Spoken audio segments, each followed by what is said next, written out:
Hello, founder.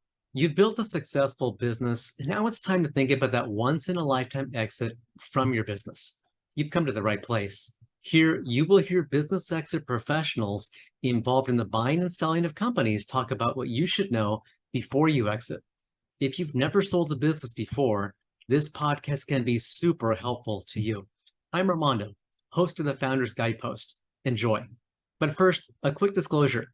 Opinions expressed are those of individual professionals. The Founder's Guidepost is provided by AXIOM Founders Family Office, Inc., a registered investment advisor licensed or exempt from state registration in all states in which it operates.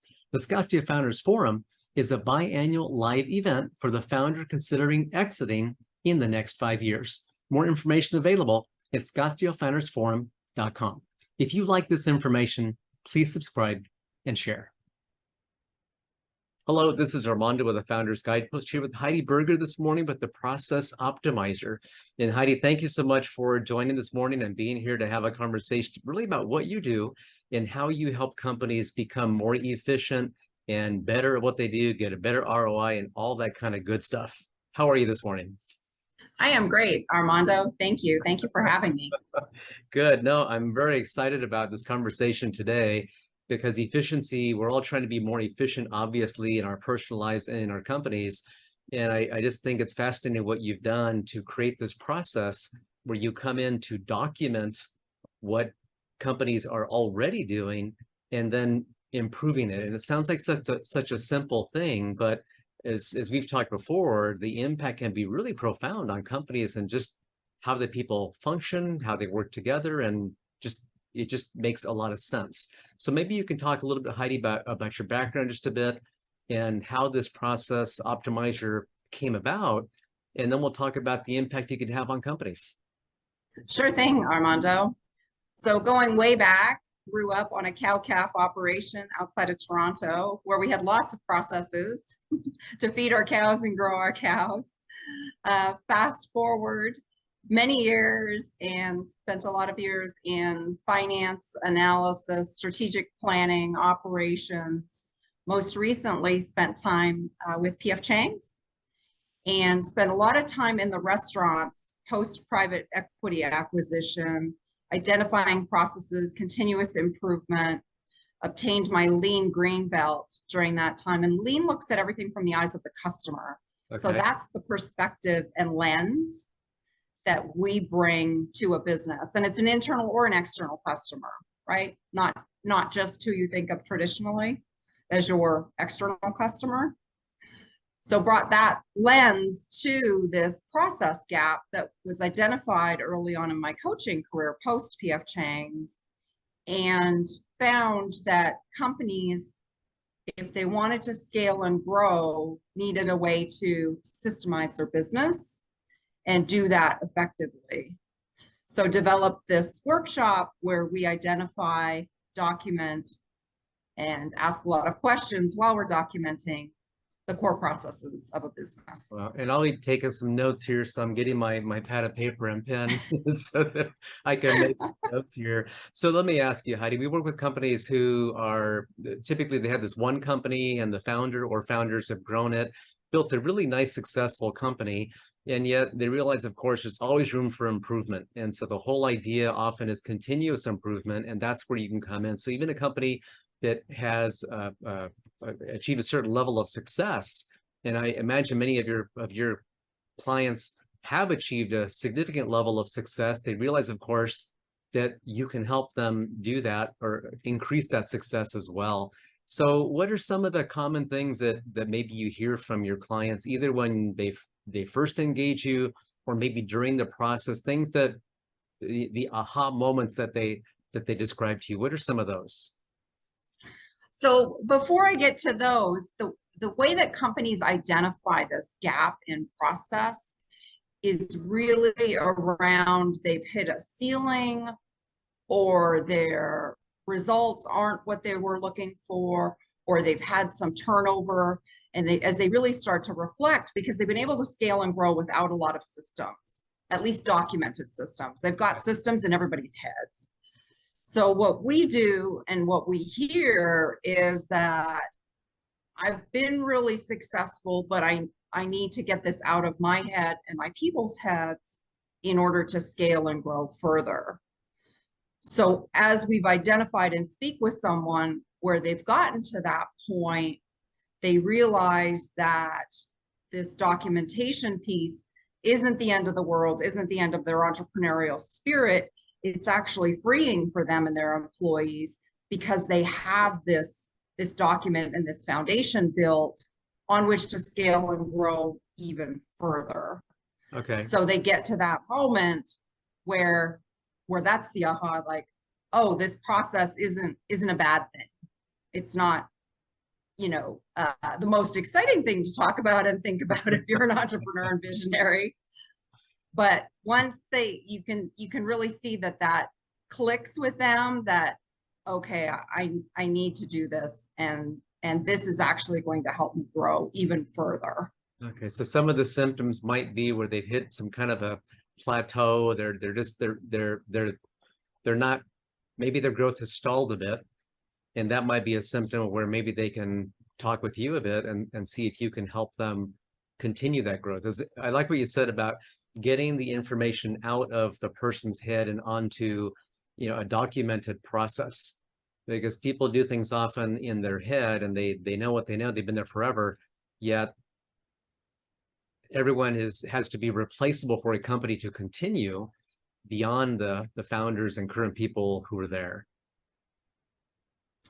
Exactly. And it's interesting. One of the other things we hear about from leads as we're speaking with them, potential clients, is that their customers let them know about inconsistencies in their experience, which is great that their customers don't disappear, because sometimes, and we're customers as well, sometimes we just leave a business without going back and saying why we've left it. Yeah. But when you get that feedback from a customer that says, hey, when I dealt with this one salesperson, I had this one experience, and when I dealt with another salesperson, I had a totally different experience. I'm still going to stick with you, love working with you, but just want you to know that. And if you get that kind of feedback from customers or from employees that have left, that can be another great sign that, oh, wait a minute, whoops, we're going slightly off the rails here. We need to extract, the best of the best from all of our folks and document that as our way to go forward. And so when people bring you on board and they decided they want Heidi to come on board, what does that look like to them? When you roll out and start working with them, what should they expect in that process? So what we do, Armando, is we take, a half hour to an hour to really hone in and identify what we call their process playbooks, what those core processes are for their business. Okay. So the typical ones are marketing, sales, finance, human resources, customer service or customer experience, and then the balance would be operations. And there's typically around 5 to 7 operations processes. You have to typically go a layer or two deep in the organizational chart to get at the real meat for operations. Okay. So we will spend the time to identify for the business what we would call their process playbooks. Then in a 2-day workshop format, we're going to dive into each one of those process playbooks. Okay. And with the people doing the work, so not the leaders of the organization, the actual people doing the work in those processes, okay, we're going to identify the high-level steps, the 20-80 rule that get you that desired outcome. We also spend time, and this sounds really, really simple, the beginning and end of the process. You would be amazed the conversations we have around what starts a process and what ends a process. Getting clarity on those two things is huge, because oftentimes people aren't sure of where their process ends and what they need to hand off to someone else. So we spend a bunch of time identifying that. And we also have people upstream and downstream from the process in the room at the same time, because we have found where your customers get lost or experience gaps is between teams and between handoffs of processes. So we Okay. really want to make sure that we've got a good beginning and end, and we've got alignment of the people before the process and after the process, that this is indeed what this process is meant to do. Okay. And so how do you, often in businesses, the people you mentioned, the people doing the work, sometimes they might be a little maybe a little careful there because of the politics of the company, or because of their bosses being in the room. They might be afraid to say some things. How do you create that safe space so that you can really help that company and they can really open up to you? Can you talk about that? Sure. So the first step is when we ask the leaders of the company to identify individuals to include in this session, we want a real cross section of their employees that are doing the work. Okay. You know, as I said, at least one person doing the job. And if they've got someone with a lot of process up in their head. So we go through a real list of kind of ideal attendees and encourage them to engage as many employees as they can afford in these 2 days, because I acknowledge they have a business to run. Yep. So first we set the stage with, okay, you're going to include a lot of employees. Then we outline for the leaders when they're inviting these employees to say, you know, you've been chosen, you've been selected, we want to hear from you. And we give them specific words and language to include in their invitation to the employees. Then when we get into the actual workshop, we have an opening exercise where we ask all attendees, including the leadership, and we do a bunch of fun exercises around change management, process improvement, you know, the whys for process. So it starts to break down barriers because they're seeing their leaders participate and be vulnerable in these opening exercises. So it starts to, as I said, break down those barriers. So then by the time we get into the individual workshops, you know, we've established ourselves as those neutral facilitators, and we're just generally interested in what people are doing. So we get the ball rolling with simple, okay, you know, describe the process. What are you doing? There's no judgment, you know, no egos. And as we're going through, and you know, it takes a few minutes to get everybody warmed up, but then they start to realize, oh, okay, this is a safe place. And then they start opening up, and through questions and discussion and further questions, you can really start to see people open up and really realize that, okay, they do want to hear my opinion, or she is asking for my opinion. It's okay to say what's going on. And it's important to say what's going on. And, you know, we laugh and continue on. And I always joke that it's part therapy, these sessions, because it's an opportunity for people to kind of vent, but also talk about how to improve their processes. And the leaders are observers in these sessions. And I did a workshop a couple of weeks ago, and the leadership team in the debrief said, I can't believe the participation and engagement you got from our employees. This is a general contractor firm. You know, they've got foremen out in the field, you know, general superintendents, they've got super smart estimators in the office, and everyone offered a different perspective and great engagement and great ideas for the company to improve. And the leadership team were just blown away by the participation and observations in the 2-day sessions. And I hear that week after week.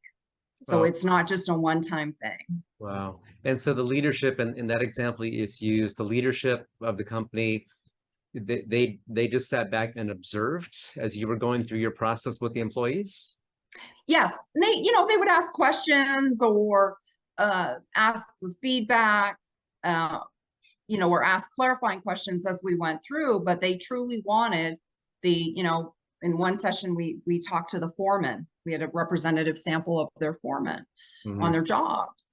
And we're just asking, okay, what do you do every day? And then I always ask at the end of kind of, we've outlined their process, okay, any other pain points, opportunities, gaps, this is the season, what's your wish list for items? If you could fix one thing, what causes you all that extra work, gnashing of teeth? How can you serve customers better? What tools could we provide? So that, by that point in time, they're comfortable, and they really get the opportunity just to vocalize, okay, this is not only what bothers me, but how I think we could improve it. And people recognize it. They want to do better. They want process, even though they might not say they want process.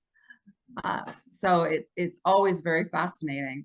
Another story from a subcontractor that I had, the leadership team commented at the end of this particular group session. They said that so-and-so, Joe, was a 40-year employee, that they had no idea how articulate he was, how many great suggestions that he had. 40 said, years. 40 years. Wow. And in all that time, they were like, we've missed out on all these great ideas that he's had. So they were just dumbfounded by his participation and engagement, and just the ideas that he brought forward.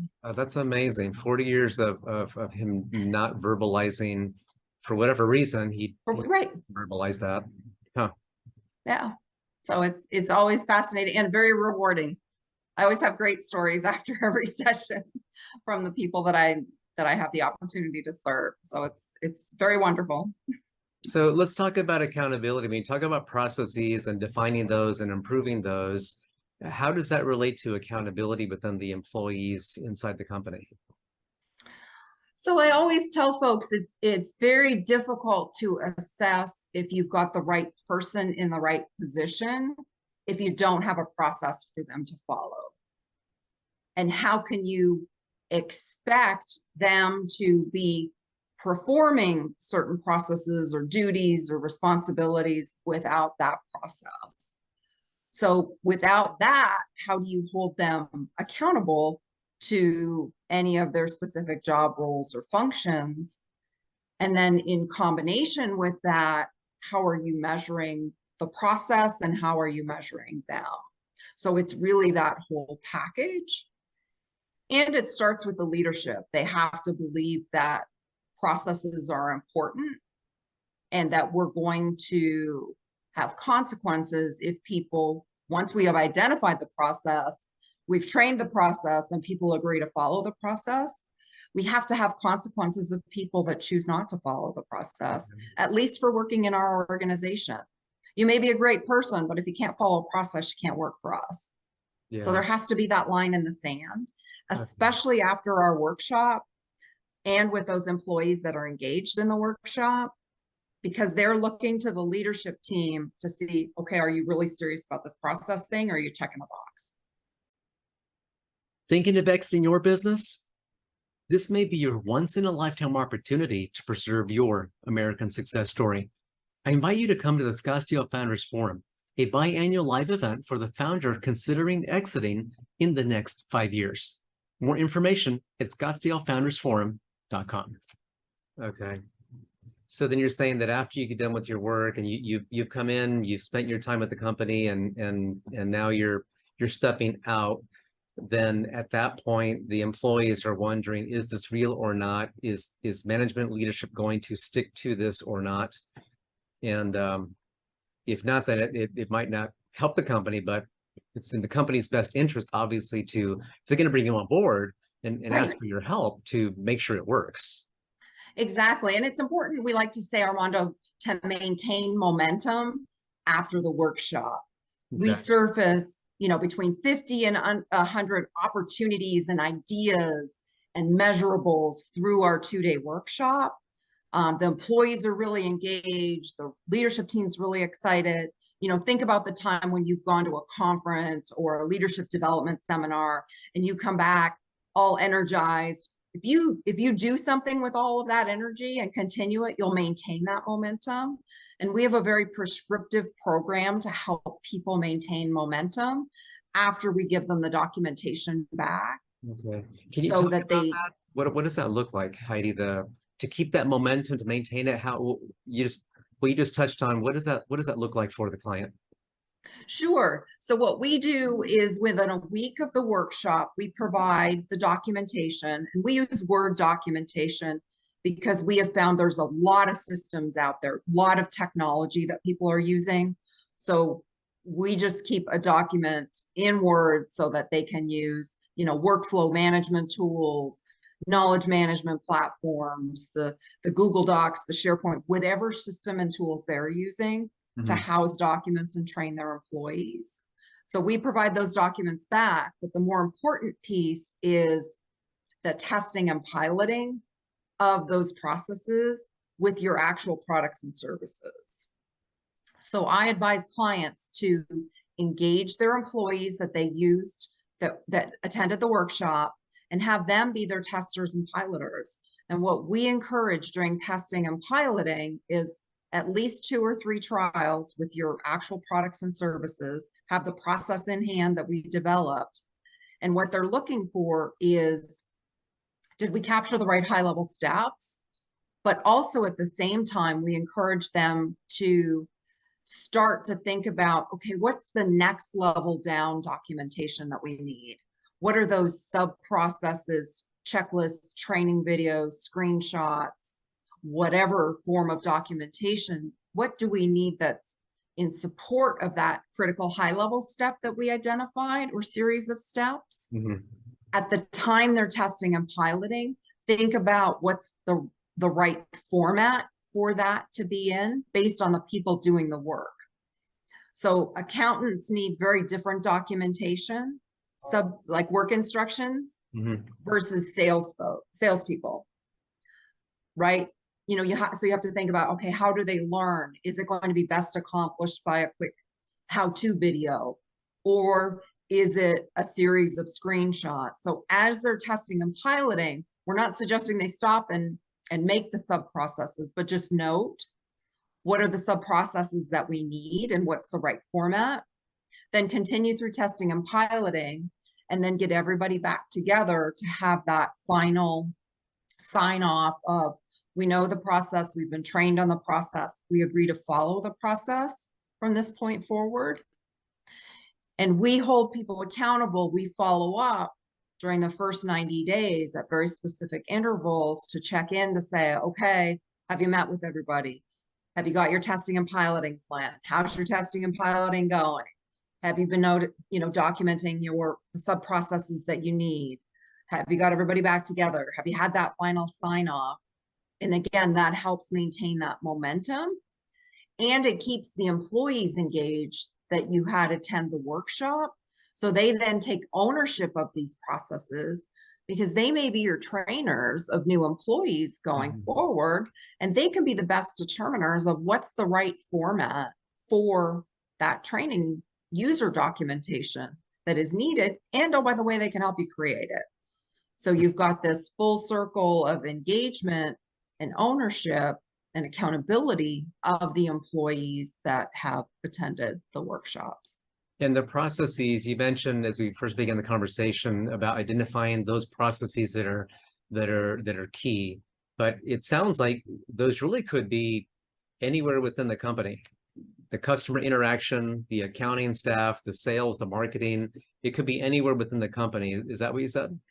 Yes, we're trying to get that high level overview to see how all of the processes from a company connect for the entire customer experience as well as an employee experience through the company. So we touch every piece of the business.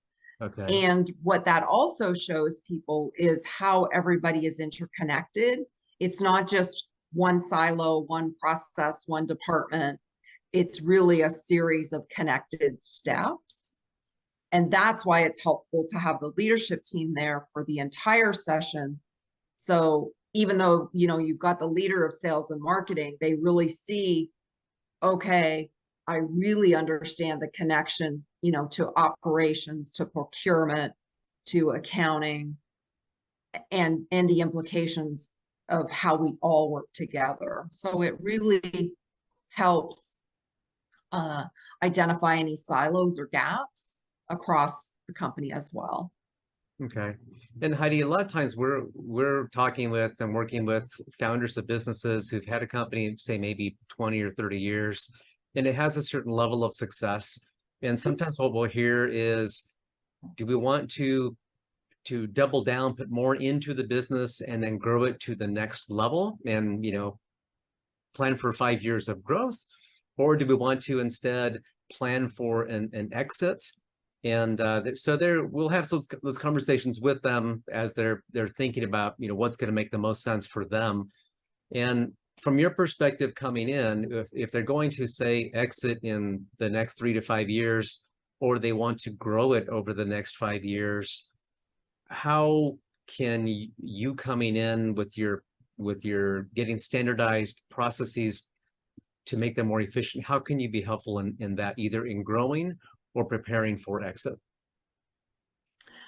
That's a great question. And we have helped both types of clients where, again, they have to recognize the need for this, right? It has to start from the top that, okay, we agree that we need and identify this need for systems and processes.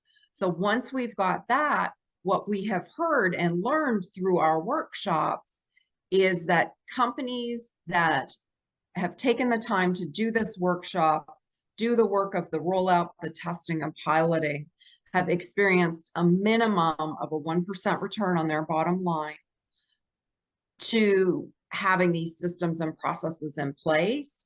And I have heard from several clients that have gone on and sold their business in that 2 to 4 to 5 year time frame, that they've received great feedback from either acquirers or private equity investors that, wow, that they had systems and foundations and processes in place, and that increased their multiple that they were able to get for their business. And in some cases really sped up the due diligence process, because they were able to show them, hey, we have our process playbooks. Right.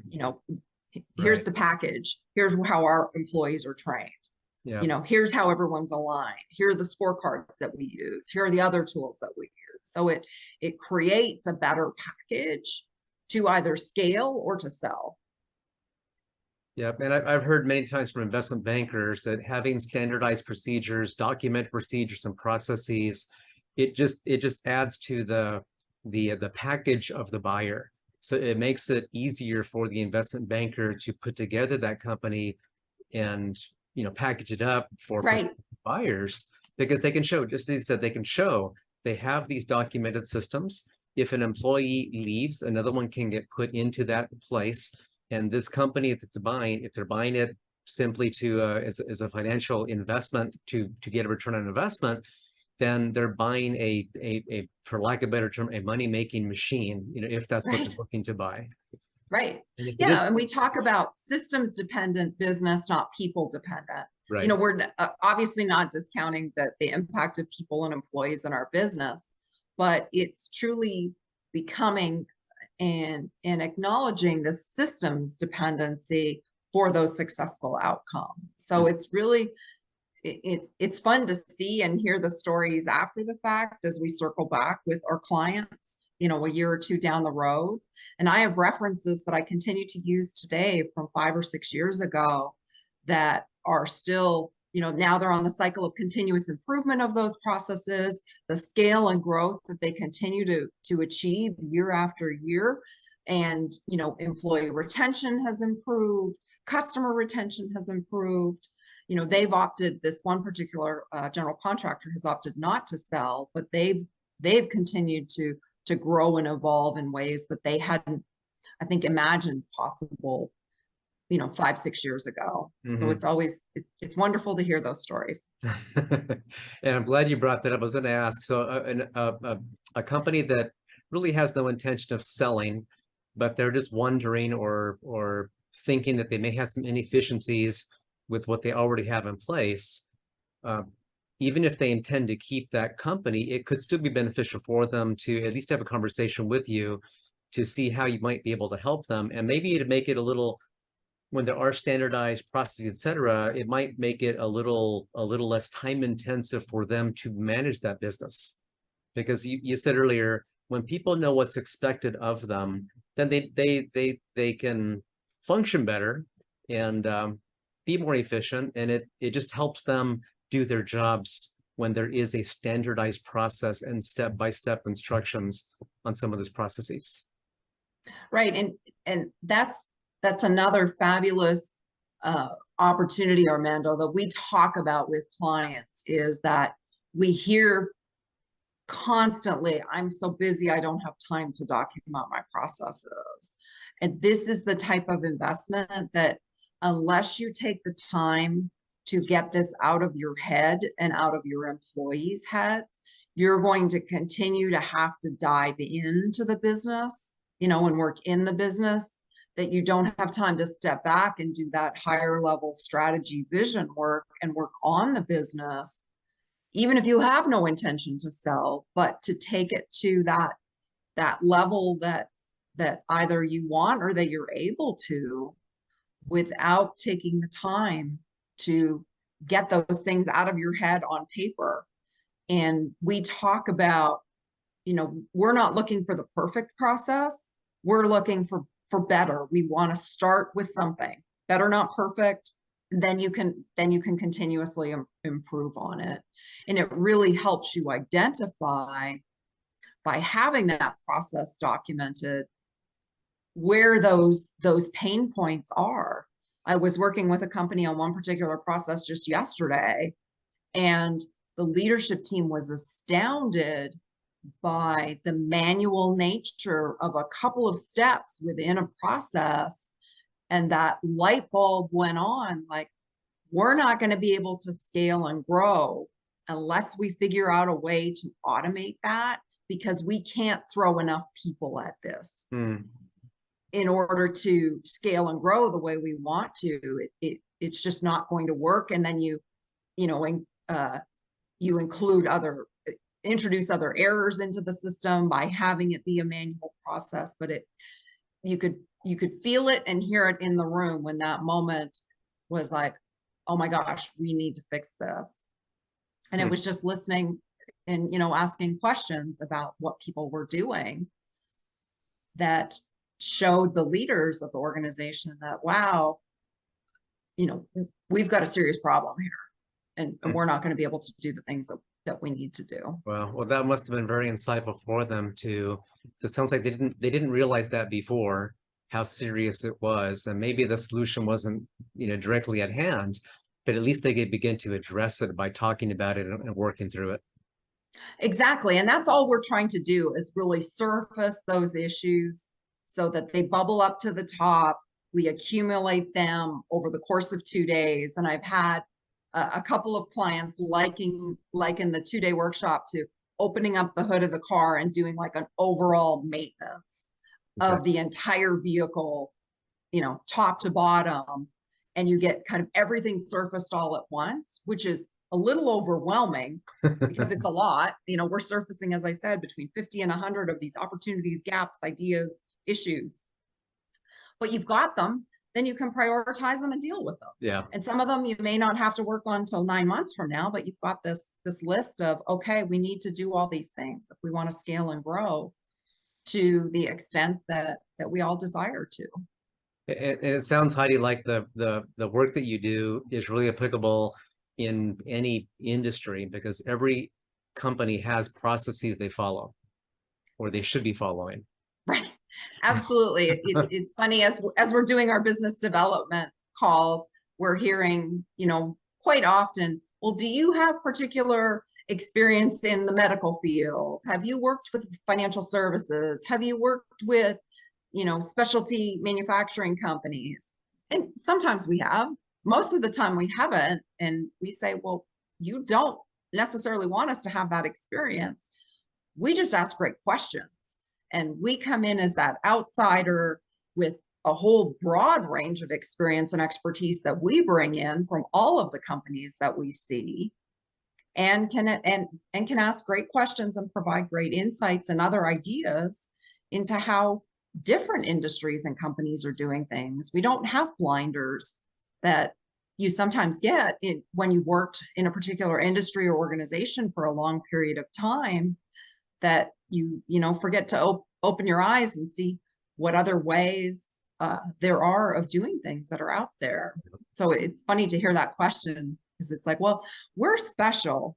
Yes, everyone's special, Right. but but we're going to get at, you know, your process playbooks. And so, Heidi, can you talk from start to finish? You know, when you come on board, you mentioned the 2-day workshop, and you mentioned follow up and checkpoints later. What does that time frame look like for a typical engagement when somebody brings you on board? So we do, so from the time we have a discovery call, we have about a 30-minute to an hour-long agenda call. And then within 2 weeks, we're going to have typically a 2-day workshop. Okay. You'll get the documents within a week. So that's a total of 9 days. We have a very specific rollout plan for 90 days. And then by 6 months, the 6-month time frame, you should start reviewing and continuously improving your processes. And then we check in again at a year, because at that point in time, you should have cycled through all of your processes to do continuous improvement on all of them. Okay. So you're stuck with us, and we're going to check back in with you over the course of a year with very specific questions. We're available anywhere along the way, but that's our very specific points that we're going to check in on you and say, okay, we're at 90 days. You should be here. Are you here? Do we need to have a call? What are you doing? What's going on? And at the end of that year, when now they've implemented, they're feeling comfortable with these new processes, they've got them documented, now they're actually working with them. What do you typically hear from the companies? That they wish they would have done it sooner, that they can't believe how much easier it is to run their business because they've had the tools, that they've got employees, that they've improved their retention. They hear great things back from their customers. So there's just that relief, but wonder about what the potential is, because they've got that structure and foundation in place that they can grow on, and that they wish they would have done it sooner. I've had no one say that, wow, I wish I, you know, would have waited a year to do this. Knock on wood. Right. And I've done hundreds of these. Okay. So what about re-engaging? Companies change, obviously, and the course of the business might change, the customer focus might change, industries can change, federal requirements might change.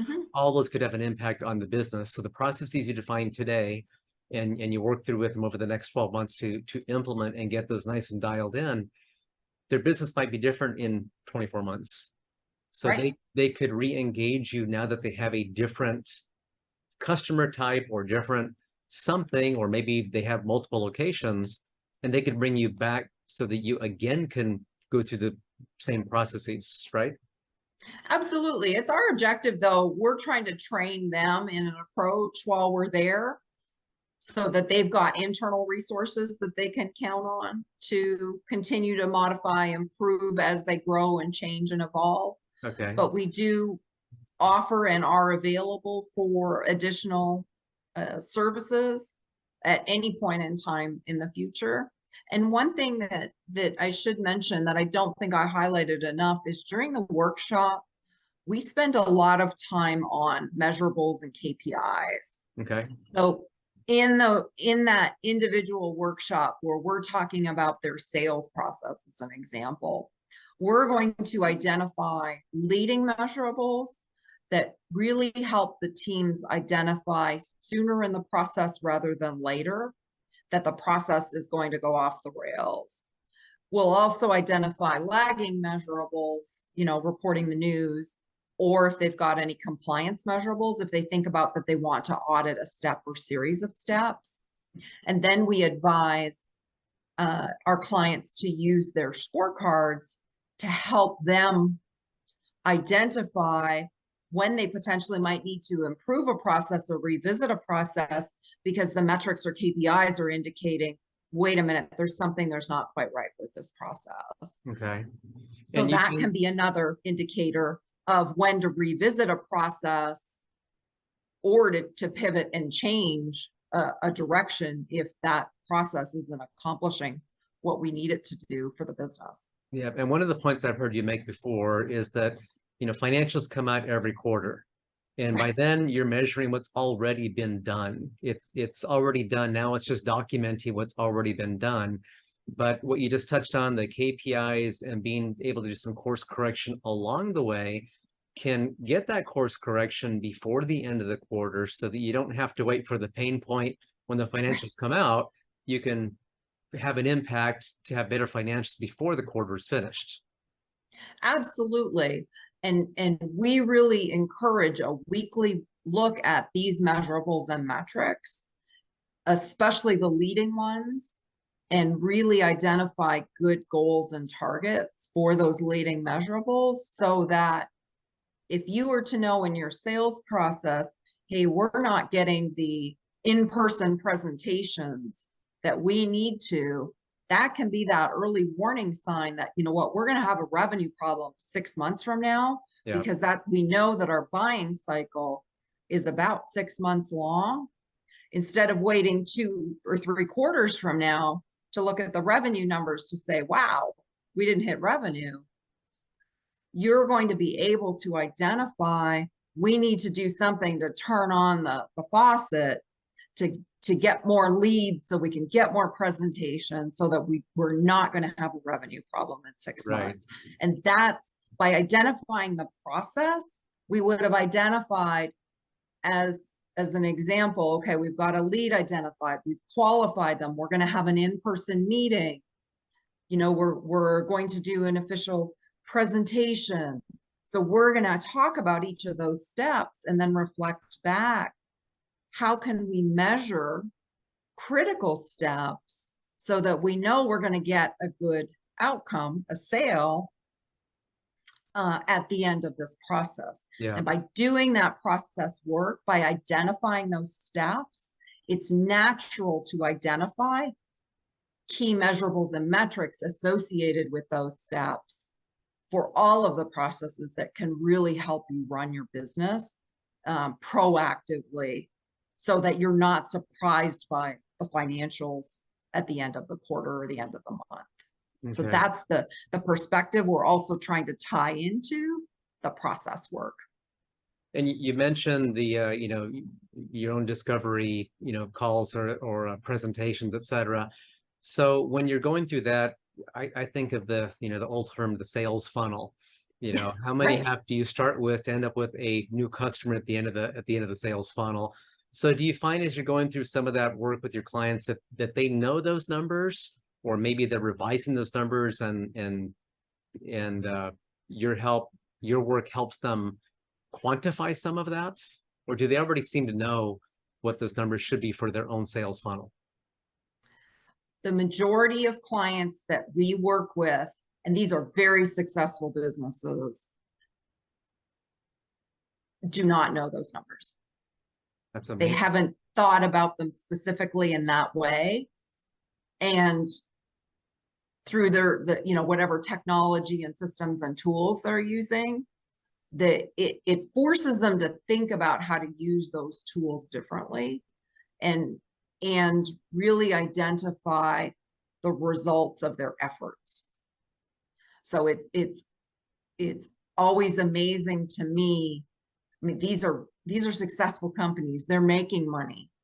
And by having that visibility and understanding of amount of effort and work they need to put in and the results that they get, it just takes them to a different level, because they've lifted up the covers and looked underneath and said, wow, we had no idea, for this particular, in order to get this particular customer, this was the amount of effort. So it almost helps them hone in on who are the type of customers and leads we should be going after by understanding the amount of effort and work to get to a customer. Yeah. And it sounds like what you're doing, part of what happens, a natural outcome of that process is you're putting a spotlight on those things they need to do to get that customer. And the people, say, for example, who are maybe the sales force might see it as more work for them, but maybe the sales force is doing some other roles they really shouldn't be doing anyway, and that could get shifted to somebody else where they can hone in their effort to, as you identified, hone in the effort on that space to get that ideal customer for the company. Absolutely. And I had a customer I was working with last year that very thing happened during the workshop. They came in and we'd built the agenda with their current organizational structure in mind, the focus on the processes. And as we were going through the process work and they were having individuals describe what they do in these various processes, by the end of the first day, I have a leadership team debrief and they said, you know what? We have to change our organizational structure.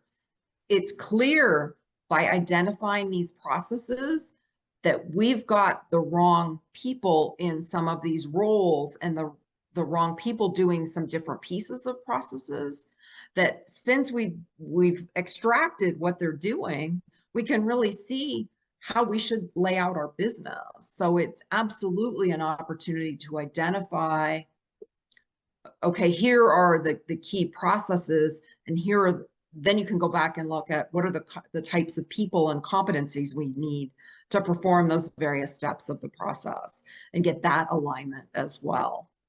So it's fascinating to see and hear that happen.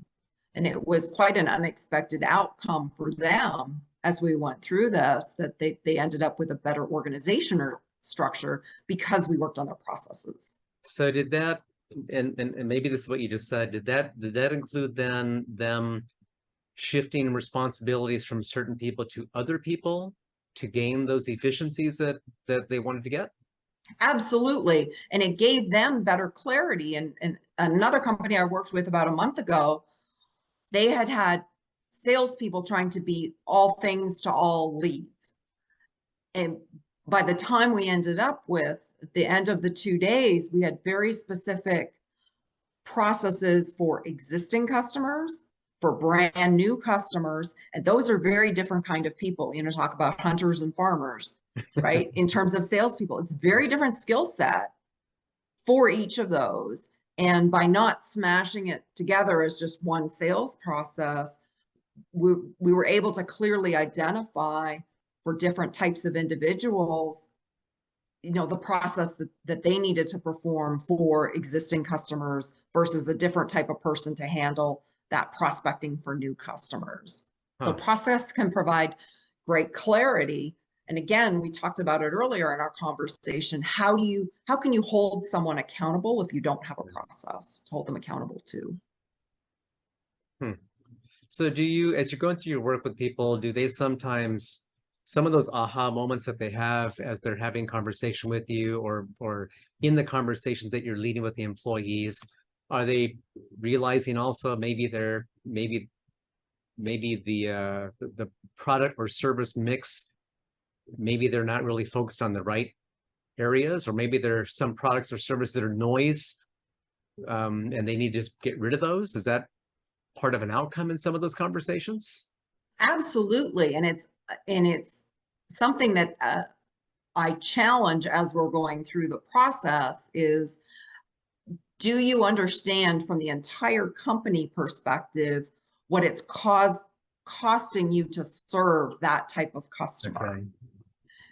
Okay. Through either the use of a scorecard for a customer or just simply having a conversation once a year with everyone from marketing, sales, operations, purchasing, finance, that says, okay, here are the top 5 customers. Let's talk about them. You know, how quickly do they pay? How much special packaging do they need? What kind of hoops do they make me jump through in terms of specific orders? Do I have to carry unique items? So there's just this different lens that they see after doing this process work that causes them to think about and at least understand the implications of what some customers ask them to do, so that there's that eyes wide open. It's like, okay, we may choose to serve this customer because they are, providing a great amount of revenue or opportunity, or we think there's future, but let's understand the cost to our business so that what we think is wildly profitable, by the time we get to the end of the line, that customer maybe is not as profitable as we thought. Huh. Yeah, so it sounds like your work really does bring to light a lot of other areas in the business.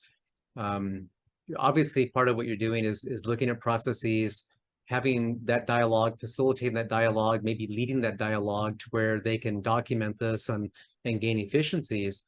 But it sounds like it's also much broader than that in those conversations where they are identifying some of those areas that they probably need to talk about and think about for their business. Absolutely. By having those attendees, that broad base of attendees, of employees doing the work in the individual workshop, especially the downstream employees, it's always amazing for the people, let's say in sales, when they're talking about their process and someone from downstream, either operations or accounting, pipes up and says, by not doing that thing, you cause me all this extra work and process. By the time it gets to me, I have to unravel that whole mess. I can't do my process. So that integration of the entire company, as well as having that conversation specifically about customers, that maybe sales doesn't understand the implications of them promising certain things to customers as they're getting the sale, of what they've just caused the operations team, the purchasing team, the fulfillment team, the accounting team, all of the extra work they've caused them. They think that, oh, well, I got the sale, it's a good thing.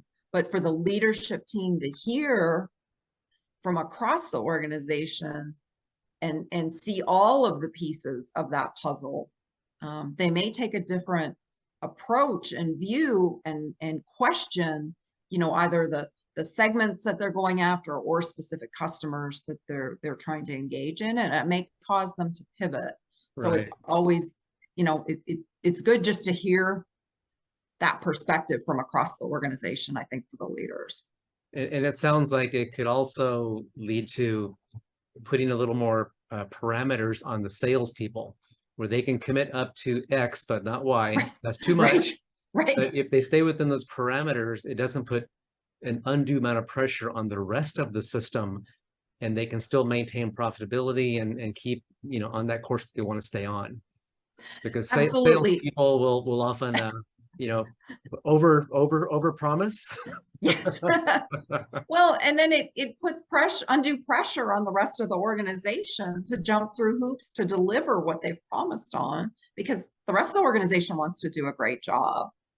So it's much easier, I think, for sales and anyone upstream to hear from the folks downstream the amount of work that a promise costs or causes, versus the leaders of the company saying to sales, well, don't do this. But somehow seeing the pain and anguish on their other fellow employees' faces of the work they cause, I mean, that it's a great training tool. And the leaders don't have to play bad cop and say, you must fill out all these fields when you create a lead, because now they see and hear from the people downstream that if they don't fill out that information, it causes a lot of extra time and extra processing. Right. And it sounds doing their job.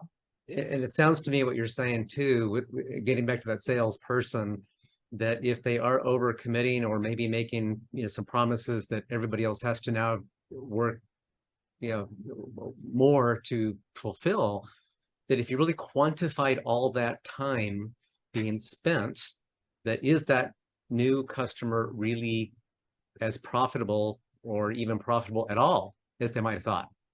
Exactly. And that may lead to different conversations. I mean, short term, they may acknowledge it's like, what, we have to do this, we need this customer. But going forward, we need to replace that customer. So it just, again, I want people dealing with facts, not opinions. And when you collect that data, have those measurables, have those metrics, have those conversations, really surface, the total cost of a customer, then you can have that better informed decisions and align your strategy and growth plans around that. Yeah, that's very insightful. Heidi, this has been really informative, just hearing you talk about what you've done. What are some of the other surprises you hear from your clients after the fact, or maybe during, that to them is just a shock? You mentioned before that they don't really understand that that handoff, maybe they don't realize the repercussions on the rest of the organization. What other surprises or aha moments do your clients have as a result of your work? I would say the top ones are, employee engagement, costs of what customers are causing us as we do. And one of the other probably top 5 that I hear are comments around systems and lack of integration of systems and what that's causing teams to do.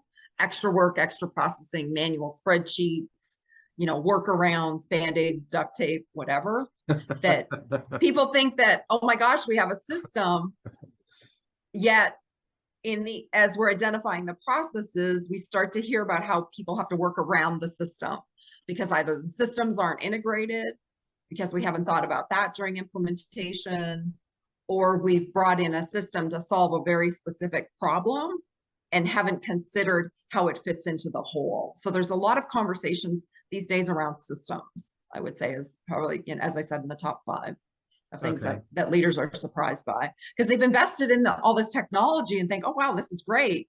And it's like, wait a minute, this is still manual, or you still have to do these 5 things. So that's always fascinating and interesting to the teams. Okay. Well, you've talked about a lot. You talked about a process playbook, I'm going to recap a little bit of the couple of high points you mentioned. You talked about a process playbook. You talked about, when you engage with a client, you've got a 2-day workshop with them where you're having people talk about what they do, how they do it. You're leading that, facilitating that, and that a lot of things come out of that sometimes surprise leadership. They just weren't aware. You mentioned about handoffs and processes, and you talked a lot about pain points. People can feel that pain, and it sounds like when you help them talk about those pain points, that the solution can rise out of that conversation, or at least part of it anyhow. And you talked about maintaining maintaining momentum, that when you're done with your work, that you want to have some touch points after the fact or after your 2-day workshop to help them maintain that momentum so it doesn't fizzle out. And that sounds like if they're going to get the biggest bang for the buck, they want to maintain that momentum. Absolutely. So you've talked about a lot of different areas as well, that making the company easier to run, having key performance indicators, having scorecards, having things that you can measure, and so it's when I think about a process that is written down, that to me, I think of a Word document or a piece of paper, but that piece of paper may be the culmination of your work, but at the same time, it's helping the company leadership people think about, in the bigger picture, what are we really doing? Are these the right services, products? Are we doing this the right way? It sounds like that is a natural part of the conversation of you doing your work. Absolutely. It's been a really surprising outcome for leaders to have that perspective post-workshop of, wow, this is really going to help us identify where we want to go in the future. Wow. Well, Heidi, this has been extremely beneficial. So if somebody listened and just heard what you had to say about the work that you do, and they want to reach out to you, what's the best way for them to reach you? How would you like them to contact you?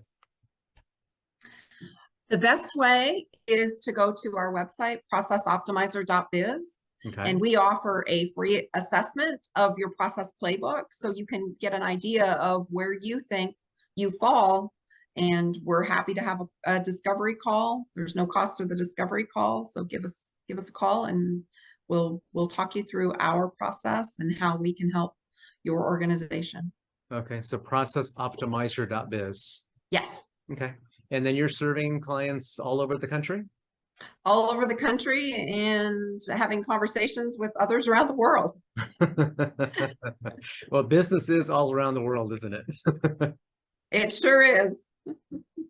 Well, good. Well, Heidi, thank you so much for this conversation. Really enjoyed this, and hopefully the right person will hear this and hear what you do and how you can help them, and they'll reach out to you. Great. Thank you. It's been my pleasure, Great. Armando. Great. Thank you, Heidi. Thank you. Bye-bye. Bye. Thinking of exiting your business? You may have only one chance to get this sale right. Your family depends on it. Come hear experts who plan and negotiate successful business exits for a living. Bring your questions. Live panel discussion followed by Q&A. Join us Thursday, April 27th, 2023 at the next Scottsdale Founders Forum, a biannual live event for the founder considering exiting in the next 5 years. More information available at scottsdalefoundersforum.com.